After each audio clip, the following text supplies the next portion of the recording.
Coming up on Arirang News, South Korea reports almost 250 new cases of COVID-19. An alarming number of them have an unknown route of infection, so the authorities are urging everyone to stay home. It's the first weekday under Seoul's new social distancing guidelines. Masks are required in all public places. Bars and restaurants have restricted hours. Only takeout and deliveries available at major coffee shops.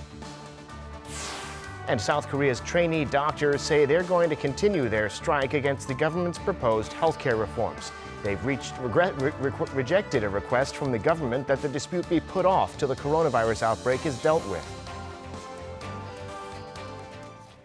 It's 5 p.m. here in Seoul. Thank you for joining us on Arirang News. I'm Devin Whiting. South Korea on Monday saw 248 new cases of COVID-19. It's a significant decline from last week when the daily number had risen above 400. But a growing number of the cases don't have a clear route of infection, so the authorities are asking people to stay home. Choi Jung-yoon reports. South Korea reported 248 new COVID-19 cases on Monday, bringing the total to almost 20,000. Out of 238 local transmissions, most cases were reported around the capital area, with 91 cases in Seoul, 79 in the surrounding Gyeonggi-do province, and 13 in the city of Incheon. The number has dropped back below 200 for the second day in a row, but the daily tally has remained in the triple digits for more than 2 weeks now. Another big wave of infections is possible with continuing transmissions nationwide, with the number of patients in critical condition today 74, doubling compared to last week. The situation is serious and we can't loosen up. With tighter social distancing measures brought in last Sunday, South Korea's health minister said that this week will be the watershed for containing the virus and urged people to stay home. Strengthened social distancing is complete when central and local governments and every single individual citizen participate. Anyone can contract the virus at any time, so stay home and minimize contact as much as possible this week. He also stressed the danger of unclear transmission routes. The number of cases with unclear routes has risen by 25% over the past week. With more than 42,000 people from Sarangjeil Church and August 15th rally not responding to calls to get tested, health authorities say the risk of transmission through unclear routes is getting higher. Choi Jung-yoon, Arirang News. South Korea's trainee doctors have vowed to continue their strike in protest against the government's plans for healthcare reform. The Korean Intern Resident Association made the announcement Sunday following a vote at an overnight meeting of its emergency committee. The announcement comes after the National Assembly proposed a deal for doctors to return to work in exchange for them conditionally backing the government's healthcare reforms until COVID-19 stabilizes and then renegotiating later. The doctors claim the conditional proposal shows the government does not have a willingness to resolve the fundamental cause of the dispute. In the meantime, the government has opened a call center this afternoon for citizens to use if they need medical help or to file a complaint due to the strike. The center is open from 9 a.m. to 6 p.m. during the walkout.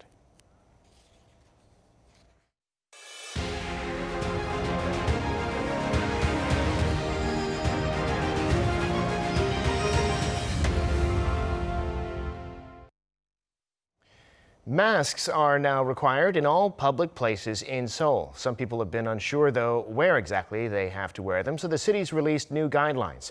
Our Han Sung-woo has this report. Wearing masks in public, except for when eating or drinking, has been mandatory in Seoul since last Monday. The rule came as recent cluster infections concentrated in the capital area saw the number of daily new cases reach the hundreds. The city released detailed guidelines about the mandatory mask rule on Monday. The guidelines say people don't need to wear masks when driving their cars alone or with family members. Infants younger than 24 months and those with respiratory diseases are also exempt from the measure, as are professionals who can't work while wearing a mask, such as actors, certain musicians, and athletes. Everyone else will have to wear masks in indoor public spaces, including workplaces and public transport. They must also wear masks outdoors where it's difficult to maintain a 2-meter distance. Masks must also cover the nose and mouth, meaning wearing a mask tucked under the chin is not good enough. From October 13th, when the grace period ends, violators can be fined up to 100,000 won, or roughly $85. The policy will remain in place until the social distancing level is lowered from the current level 2 to level 1. 한성우, Arirang News. And to encourage people in Seoul to stay home at night and not go out, there will be 20% fewer night buses in the city this week. This will impact 325 routes and takes effect after 9 p.m. In other words, those routes will run during the week like they do on a typical weekend. This does not, however, affect the 20 most heavily used routes. The city will monitor the number of passengers and make adjustments as necessary. The ambiance along many of Seoul's streets was entirely different from a usual Sunday night last night as restaurants, bakeries, and bars started restricting their operations until September 6th. Kim Hyo-sun reports. With 2.5 level social distancing measures in place across the greater Seoul area, eateries began restricting operations as of Sunday. Under the 8-day restriction, restaurants, bakeries, and bars can welcome visitors only until 9 p.m., and only takeaway and delivery will be allowed from 9 p.m. to 5 a.m. More and more restaurant owners are worried about their business. There are many small business owners in the neighborhood. We are abiding by the new measures because the situation is very serious. Restaurant users said they need to accept such inconvenience to flatten the curve. Containing the outbreak should come before complaining about my discomfort. As for franchise coffee chains, only takeout or delivery is permitted regardless of operating hours. The Seoul Metropolitan Government highlighted that for its 10 million residents, this week should be a week of standstill.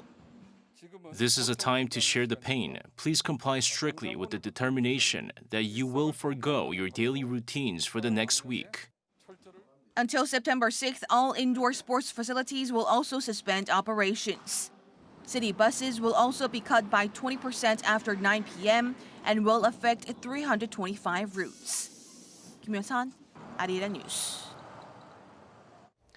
South Korea has for the first time recognized COVID-19 infections from overseas business trips, and not just local cases, as occupational hazards, which can entitle people to compensation.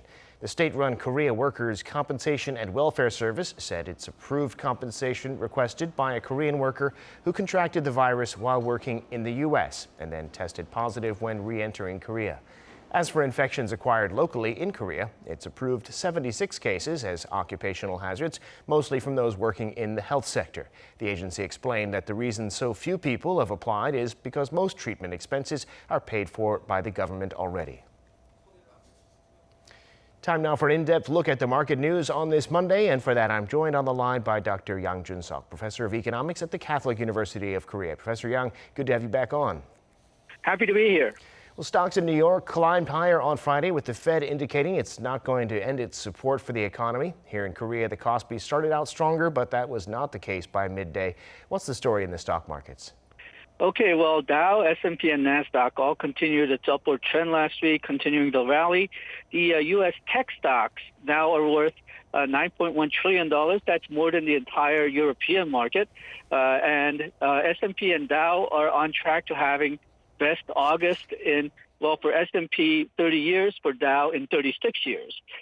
This latest bout of rise, the rally, is driven, as you said, by the Fed's commitment to low interest rate that during the Jackson Hole meeting last week, Chairman Powell said that he will continue to have a very low rate, even if the inflation goes up, and that had a very positive effect on U.S. stocks. But it apparently had a negative effect on the European stocks since the low U.S. interest rate means that the U.S. dollar will be depreciating while the other currencies will be appreciating. Because of the rapid rise in the U.S. stock market, 84% of Fortune 500 CEOs say that the stock market is currently overpriced, and the valuation of the market is near 20-year highs. And there is more and more disconnect, apparently, between the stock market and the real economy in the U.S. Since bad news drives the lower interest rates or longer period of low interest rates, and that drives the stock market rally. So the market is paradoxically being driven on bad news. And so the European stocks, they were rising until last Wednesday, but since the Jackson Hole meeting, since the Chairman Powell's statement that he said that he's going to maintain low interest rate, the European markets have been falling. The Asian markets, the Nikkei, it fell on Friday due to Prime Minister Abe's resignation, but it recovered much of the loss today, helped by Warren Buffett's Berkshire Hathaway buying stocks in 5 major Japanese firms. The Chinese market, it was doing very well until the morning today, but since afternoon, it's been down. That seems to be similar to what's happening in Kospi and Kosdaq as well. Kospi was down 1.17% today, and that's mostly due to sell-off by foreigners, and also the continuing worries about spreading coronavirus and whether Korea will go into a third stage distancing.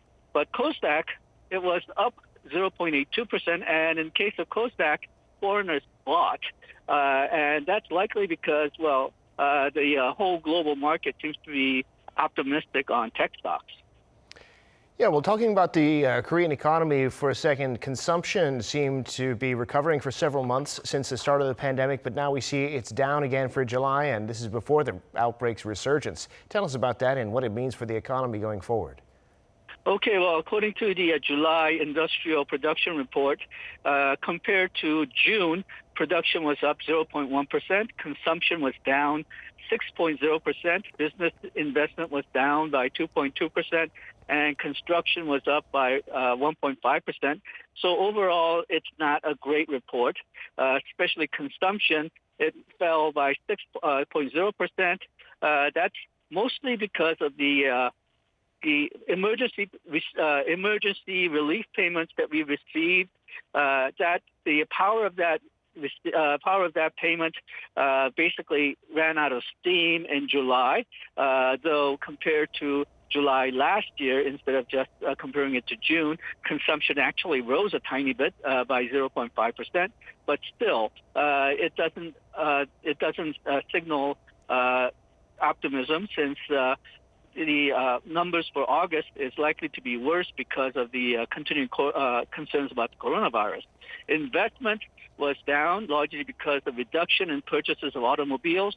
That's being attributed to the special consumption tax cut that was in place running out. Production it was up 0.1%, but still it was a bit disappointing. One of the reasons why the production was so lackluster was that in July there was some extra production because coronavirus delayed production in May and June, which was made up in July. So July we had sort of an extra high level of production, but that ended. So that production, that accounts for some of the reasons why production didn't go that high.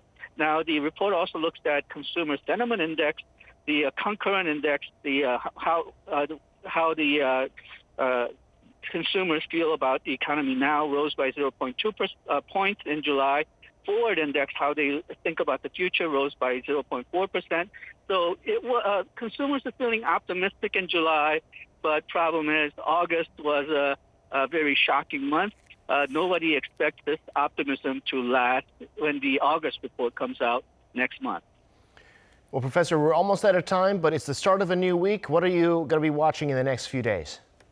Okay, well, the BOK second quarter national income account and the July international payments account is due this week, and Chinese and U.S. manufacturing purchasing managers index is also due out, and U.S. unemployment rate.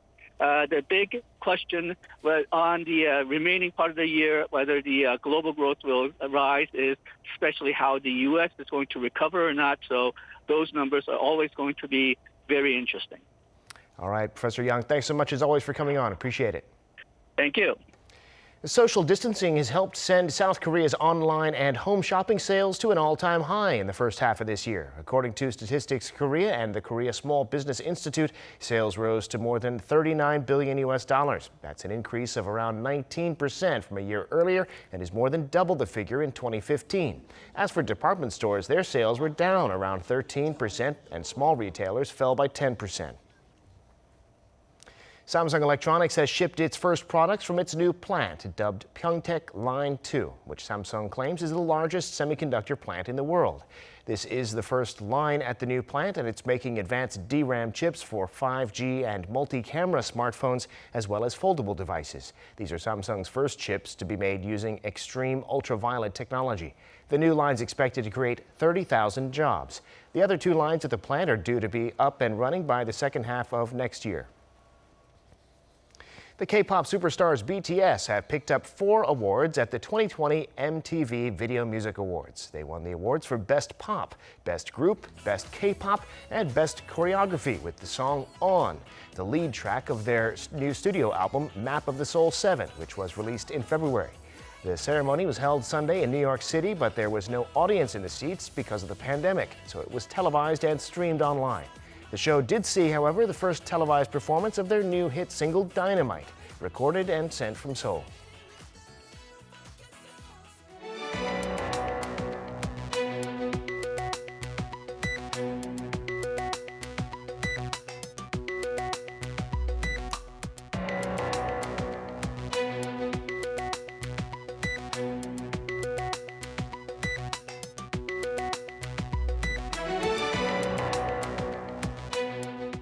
And that does it for this newscast. Thank you for watching.